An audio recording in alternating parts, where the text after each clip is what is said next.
प्यारे बच्चों, पिछले 3 दिनों में हमने समझा कि इथिक्स केवल जीएस पेपर 4 का एक विषय नहीं, बल्कि जीवन को देखने का एक दृष्टिकोण है।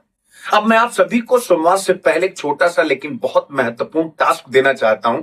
यह कोई रटने वाला होमवर्क नहीं है, यह आपकी इथिकल थिंकिंग विकसित करने का पहला कदम है। और टास्क का नाम है एथिक्स अराउंड मी, जिसे हम कह सकते हैं एथिक्स डायरी। अगले 24 घंटे में अपने आसपास ध्यान से देखिए। यह घटना आपके घर की हो सकती है, सड़क की हो सकती है, बाजार की हो सकती है, ऑफिस की हो सकती है, सोशल मीडिया की हो सकती है, या फिर किसी अखबार या न्यूज की भी हो सकती है। बस आपको ऐसी एक घटना चुननी है जिसमें आपको लगे कि कोई नैतिक दुविधा, एथिकल डायलेमा मौजूद है।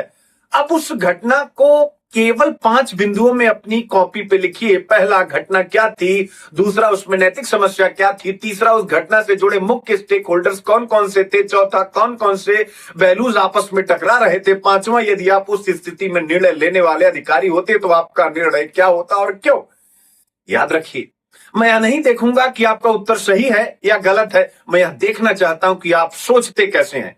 एथिक्स में मेरे प्यारे बच्चों, सबसे पहले उत्तर नहीं बदलता, दृष्टिकोण बदलता है। जिस दिन आप अपने आसपास की सामान्य घटनाओं में भी नैतिक प्रश्न देखना शुरू कर देंगे, उसी दिन समझिए कि आपकी जीएस पेपर 4 की तैयारी सही दिशा में चल पड़ी है।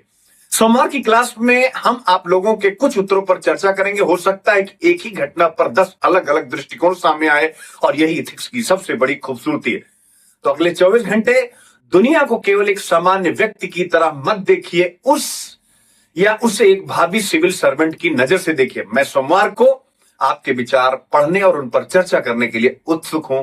ऑल द बेस्ट मेरे प्यारे बच्चों, मिलते हैं सोमवार की क्लास में।